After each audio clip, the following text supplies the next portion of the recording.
Hello, fellow LEGO friends. Welcome back to another building session. Join me on the adventure of assembling the Home Alone set number 21330. With 24 bags in total and a detailed instruction manual, we're in for a delightful building experience that spans a captivating 7 hours. Let's bring the McCallister house to life, one brick at a time. Upon opening the initial bag, we encounter the first two minifigures, Harry and Marv. Marv exhibits two facial expressions, with one depicting the aftermath of the iron burn. Progressing through the construction, the first bag is designated for assembling the Wet Bandits van. It's a straightforward build, primarily composed of the blue color that beautifully mirrors the movie's aesthetic. Additionally, several stickers need to be applied, including advertisements on the sides and license plates both in the front and back. With the completion of the van, let's delve into the second bag to commence the construction of the McCallister house, commencing with the basement. While I highlighted in my review that the basement missed an opportunity for concealing additional Kevin traps, it does showcase the mechanism that powers the ground floor train with the Michael Jordan cutout and the spinning mannequin atop a record player. This intricate detailing adds a layer of complexity and storytelling to the overall build. Now is the moment to place the first floor slab and leaving a single opening for the train set. After the comprehensive covering, the next step involves constructing the front entrance stairs on a distinct base with a raised platform, awaiting the addition of Christmas decorations and a few bushes in the upcoming phases of construction. Connecting the newly built elements to the main house is the final step, ensuring stability through additional connections. Now, we delve into my preferred phase of the construction process, crafting the external walls. Our journey begins with the left back corner, a relatively straightforward segment adorned in a warm brown hue and assembled swiftly. Notably, this corner incorporates a window on the side and another at the back, both crafted using 9 white window frames. The concluding step involves constructing an internal wall featuring a delightful picture of the McCallister family, infusing the set with an added layer of charm. Continuing with the construction, we proceed to assemble the middle section, combining the external walls and the staircase leading to the first floor. The staircase introduces a playful element, sliding Kevin down the stairs, though it proves to be a bit hit and miss. From my attempts, I succeeded in sliding him all the way down only once out of 5 tries. After completing the staircase, the focus shifts to constructing the stairs leading to the kitchen, along with the replication of the right back wall mirroring its counterpart on the opposite side. With the completion of the external walls, it's an opportune moment to furnish the space, but let's begin by assembling Kevin. He comes equipped with a spoon, an ice cream, and dons his winter attire, complete with a sled. Transitioning to the living room, we conceal the hole for the train and proceed to construct the fireplace, featuring some intriguing brick usage. Once the fireplace is securely in place, our focus shifts to the train, and it navigates around flawlessly. With Christmas presents eagerly anticipated, it's time to construct a Christmas tree featuring 2 turtle doves, a delightful nod to the second Home Alone movie. With the completion of the living room, let's transition to the entrance hall. We'll begin by constructing the rug and the walls that delineate the entrance hall from both the living and dining rooms. It's worth noting that the entire house is constructed in a modular style, allowing each floor to be easily detached. The final embellishments for the first floor walls involve the addition of several flat tiles, along with several 1x4 tiles with 2 knobs. Completing the entrance hall entails the assembly of the entrance door, flanked by 2 columns at the front. Approaching the completion of the first floor, let's transition to the dining room. Our first step is assembling a grandfather clock set to 9 o'clock, a nod to the movie when Marv and Harry planned their entry into the house. Progressing to the construction of the rug beneath the dining table, we'll then proceed with the assembly of the table and chairs. It's worth noting that the design of these chairs might not be everyone's cup of tea, and 4 of them are included. The final touch involves constructing the record player, featuring a mannequin. Additionally, we'll quickly assemble the missing armchair for the living room.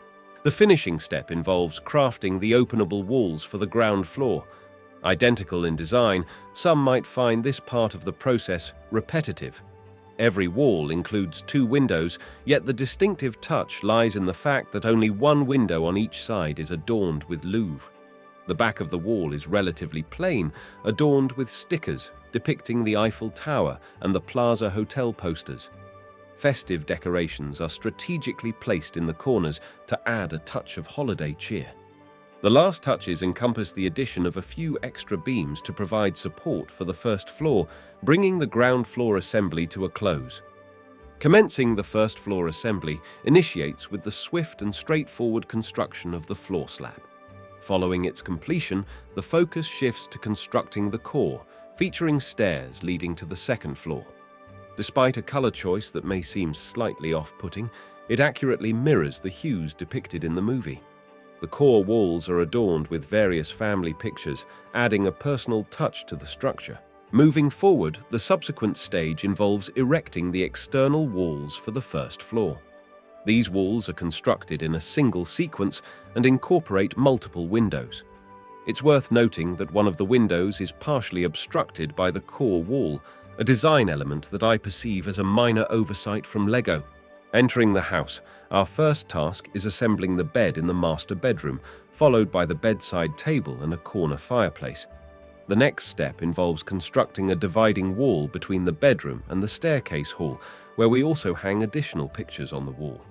The bedroom is nearly complete, with just the addition of the lamp and doors remaining.